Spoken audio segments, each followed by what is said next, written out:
please like and subscribe. It helps algorithms. Yes. And the more ex-Jehovah's Witness YouTube videos that are out in the world, the more we can help educate the public. And we're a family. Which is very important. This morning we're out here at my favorite place in the world, Crystal Cove State Park in Newport Beach, California. I've been coming here since long before I knew her. And so this place centers my mind. It's my favorite. So we're going to talk about two subjects this morning. One being how when you come out of the organization that you get a late start in life and learning about the real life. And what she wants to talk about is the unfairness of how you are announced at the Kingdom Hall, whether you are disfellowshipped for a gross sin, as they would call it, or you just don't agree with the way that they deal with pedophiles. Doesn't matter, you're just announced. So, and that's by design because they want to keep the organization, the people in the organization thinking that you must have committed a gross sin, and so they had to kick you out of the congregation to keep the congregation clean. So anyway, subject number one. In 1999 is when I came out. 1999 sounds a long time ago. And honestly, I was only 28 years old. 28 years old, which would have left me plenty of time to turn things around and learn about life. And to be fair, there were some other circumstances in my life. I didn't know about narcissism or what it was, but I was dealing with some narcissists in my life that also held me back. But when you do come out of the organization,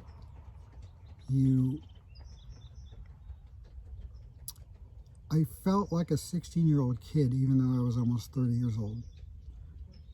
And I couldn't just jump into life right away because I had a wife who was still 100% believer. And I tried, whether the right way or the wrong way, I tried to get her to see the truth. And so I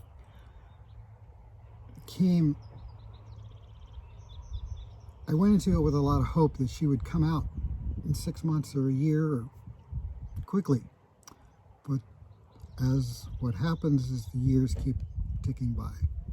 Then we have children, and then it's to another level now. And I couldn't let the organization have my family. And so that was my goal, that was my focus. And so even though I left 22 years ago now, I didn't really leave. I was still in because my wife was still in. And then my wife was trying to indoctrinate my children because she was still in and she was a believer.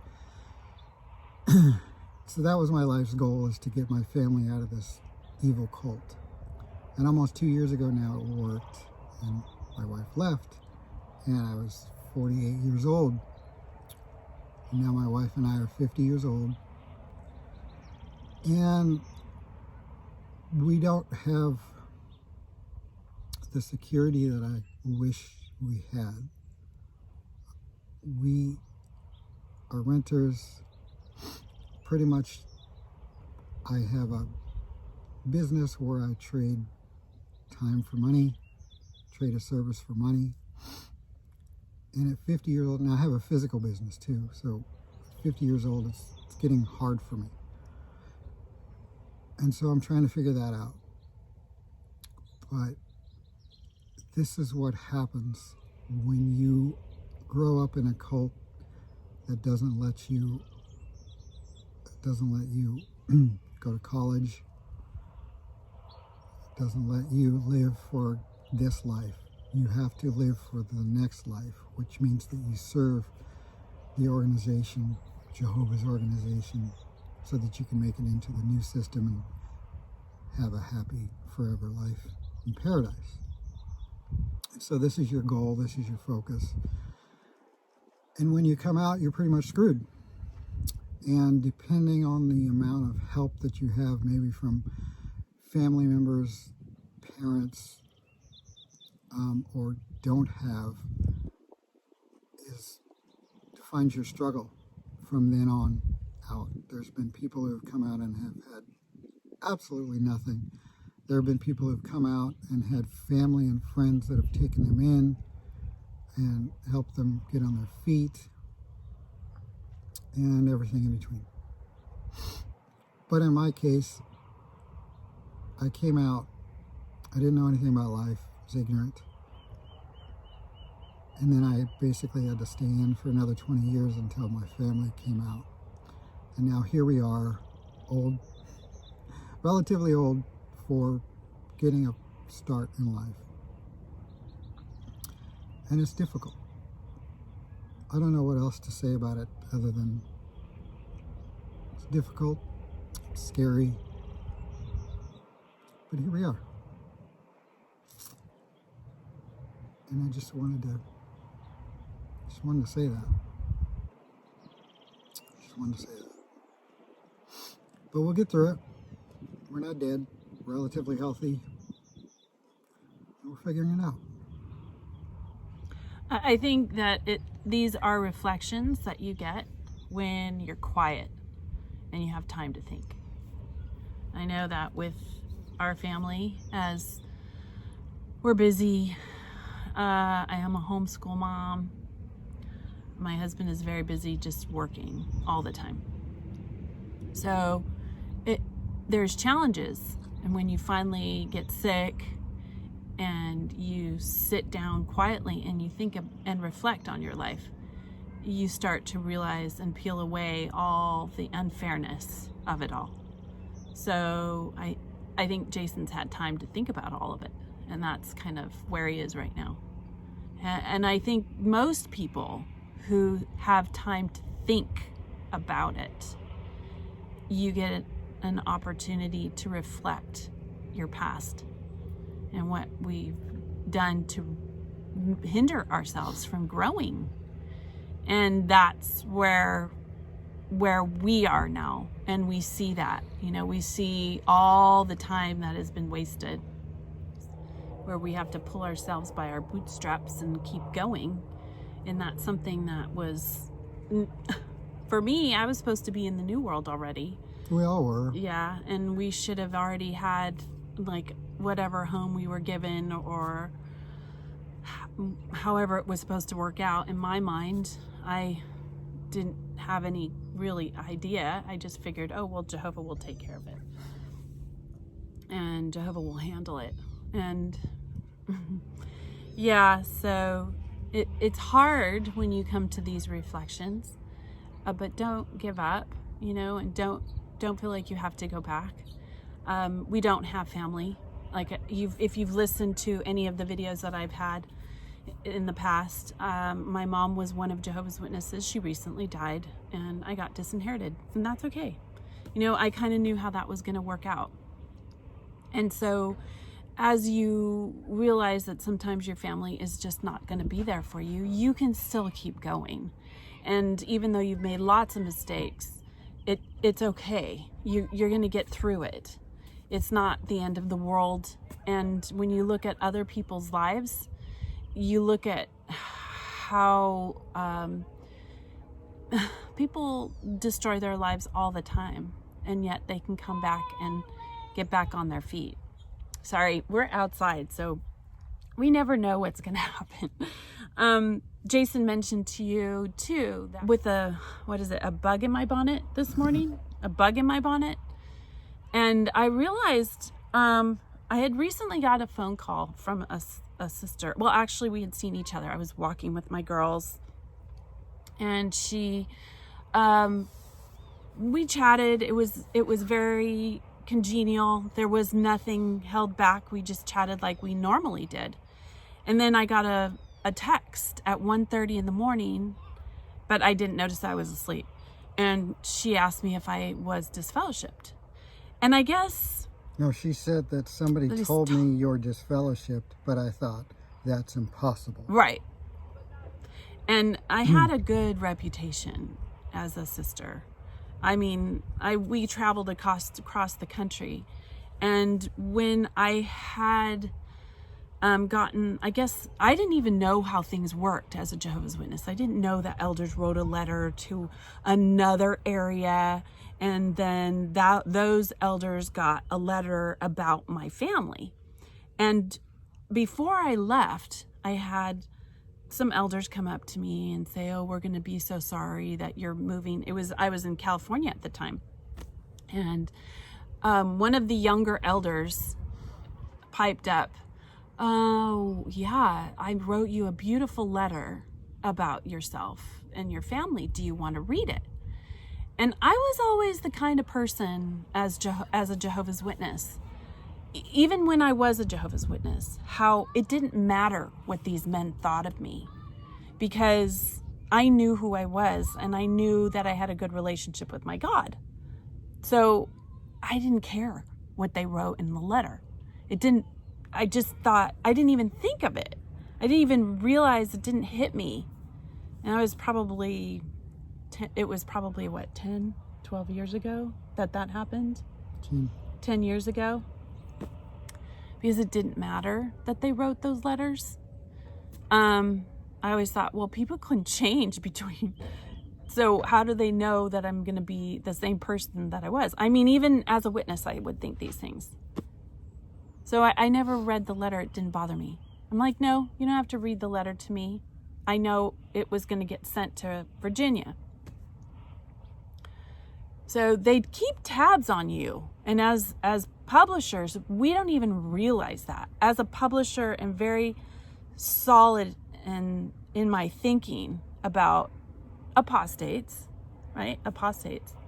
I didn't even listen to anything when he would tell me stuff. I really would shut myself off. There was an off button in my mind, and I would shut it off and I wouldn't listen, even though I lived with the man. And he had a apostate book, Crisis of Conscience, in our bedroom with what Mr. Franz's face. Oh, so the point being is they do keep tabs on you. When I did get disassociated, when I sent my disassociation letter, it's just Ina Irby is no longer one of Jehovah's Witnesses, but they don't define it. They don't give the public or the publisher the information about why. So I never got I never got to defend it. I never got to say why. And this is all by design. Right. And so, and I'm sorry, but I don't care that you got disfellowshipped, right? That doesn't bother me. My dad was disfellowshipped because he had some issues. That's fine. A lot of young children get disfellowshipped that are, when I say children, they're under 21 and they get disfellowshipped. They should never say anything about it. I just feel like you should never get your name read off in a public meeting, ever. If they're not going to define why, so that people understand it, especially when it comes to child molesters. Like when this brother that molested a family member of mine, my brother, no one knew why, and I was put in that category. And most people who have done normal things get put in a category of some sort of defined sin by the Watchtower and Bible Tract Society, by this organization. And I just feel like I realized that I got defined as an evil person. It didn't matter, because it doesn't matter what exactly you did. When you get read off, people sitting down listening to your name being read off don't get any explanation. Ina Irby is no longer one of Jehovah's Witnesses, is what was read off. And it could be anybody. The only thing that they want the organization or people that are close to you to know is that Ina Irby is no longer one of Jehovah's Witnesses. So then your mind runs wild. Ina Irby must have committed some kind of sin, which got her disfellowshipped. So I can't talk to her anymore because Jehovah is keeping the congregation clean. That's it. That's all I want you to know. And as far as what she said about child molesters, often in most cases they don't disfellowship the child molester, because this is a different level. This isn't somebody speaking out against the organization. This isn't somebody, oh, I smoked a cigarette. This is somebody who did something that we want to keep under wraps because this doesn't happen in the organization. So keep it quiet. And in the Shepherding the Flock of God book, whenever you go into a judicial committee for whatever reason, the first two questions they ask is, how many people know about this? Well, that's the first question. How many people know about this, right? Because that's the important thing, is how many people know about it. How easily can we keep this under wraps? Because Jehovah's organization has to maintain the status. Has to look clean. Mm-hmm. It has to look clean at all costs. We have to maintain this fraud of a reputation. So my long point here is that child molesters are treated better than somebody who questions the governing body. Because you can be a child molester who is an elder, you don't question the governing body, you still believe it wholeheartedly. That makes you a better person than the person who questions the authority of the governing body. And that's how effed up it is. That's how backwards it is. And my point is, people who smoke a doobie or have a sexual relationship with a consenting adult, these people are not bad people. These are people. And I think when, my dad, he got the brand of disfellowshipping. At the time, they've changed the wording. It used to be Titus Lopez is now disfellowship from the Christian congregation. But now they put us all in the same category. And for one thing, I don't care the brands or the categories, but let's get it right. Let's get the disfellowship child molester on some sort of registry so that we can see what he's done. But for me, who has recognized lie after lie after lie and had family that committed suicide because of doing something that is what I would consider something that is just human, right? Didn't hurt a child, didn't hurt an animal, but was more self-inflicting. That needs to be, don't even say anything. Don't say anything about that human being, because that is a human being. And I remember when I was told by that younger elder, let me read to you what I wrote about you. I thought I could change. What if I get to Virginia? What was that? What if I was became an alcoholic? What if I became these things that they define as, dangerous in a congregation or whatever? I just got real frustrated because they were judging. I could define that right away. It bothered me as a human being when I was told that a letter was written about me. So even then I got little red flags, little stop signs that I just didn't listen to, because I thought, you know what? Nobody can read my heart. Just like I can't read the elder's heart that wrote that letter about me. I always thought these men, I remember my dad always having conflictions with these elders. My dad was a very challenged person, and he had many challenges, but he would stand up to elders, and the elders didn't like it. We definitely were a family that, my dad, Titus Lopez, and the Lopez family definitely had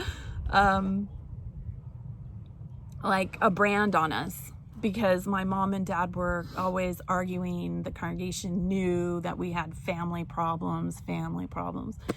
And I'd see elders as my dad was walking towards an elder, literally just like see my dad and turn around and walk away because they just didn't want to deal with him. And I could see it from way far away how they were treating him. So, you know, when I grew up, I thought, I'm not going to be a problem. I'm just going to not say anything to these men. And when I did, you know, there were probably one time that I ever spoke up to an elder. And I noticed that men that hold a Bible, because I got involved in another ExJW group, once they get a Bible and you as a woman cannot speak up, I mean, you can recognize the badness, but don't say anything. Otherwise, you're going to get repercussions because your mouth is identifying something that is wrong. And I noticed that as a woman, and it was really quite frustrating. And I wish I had noticed more. I wished I had taken action, because it has affected our marriage. It has affected the progress financially of where we would be possibly, you know, because we don't know. Owning your own business is always a flip. It's, you know, you always, especially in California, they tax you for everything. But they don't tax the super wealthy. They only tax like the little guy. And so the little guy pays a lot of taxes. Yeah, it's quite, we get a lot of reflection time when we're together, and we get to see the mistakes that each of us have made over time. And that's part of it. You know, that's part of marriage. That's part of, being together with a mate. And I'm grateful my husband, you know, took his time and got all his girls out. But has taken its toll financially. It's taken its toll mentally, physically. There's been a lot of reflecting time too. When you get sick, you sit and you realize all the things that you could have done differently. I think that's how most life is. My grandmother, when she aged, she said, you know, you think your kids are going to stick around and all you do is sit by yourself alone. She had retired twice. And it's true. You know, when you get to a certain age, you sit and you reflect on your life. But I suggest anybody, however old you are, I mean, I wouldn't want to get stuck in a box. I have read so many books, and I can't get the books in enough. I can't get the information in enough. I just feel like I wish I could just open my mouth and get all these books and just like cram it in there and osmosisly get my information that way. But it takes a lot of time for me. I have to put all these books, and as I'm reading all this information, I'm like, oh, this book helps with this problem, and this book helps with this problem, and they all kind of go together, and I'm learning that. I'm also learning, Jason explained to me tribes. You know, I always say, I want to find my tribe, and he's explaining to me, you know, sometimes it's not about a tribe. It's about a human race, and when you get involved in a tribe, you see it just one way, and so that could be very dangerous. And so now I'm realizing that I actually identify with a lot of the ExJW group now that doesn't believe in God. If you look at my past videos, you'll see when I started to change, and I did believe in God, and I did think a certain way, and then I had to stay quiet again and just kind of pull myself out of the group or the tribe and reflect on the information, the scientific information that was put before me. And even though we don't know everything about how the world began, science to me is way more credible in the fact that it is way more honest in how it views how we got here. and it has an open question, whereas biblical people don't even consider some of the things that science does and that has found. And that has been these are things that you actually get an opportunity to read about and think about and listen to and watch if you're not in an organization that limits you. So I'm grateful for that. I'm very grateful for that.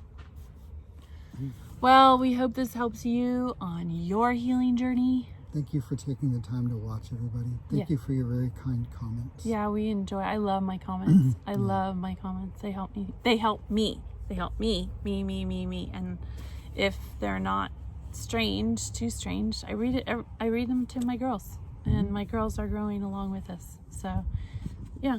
Again, thank you very much. Thank you very much. Follow your bliss. And be good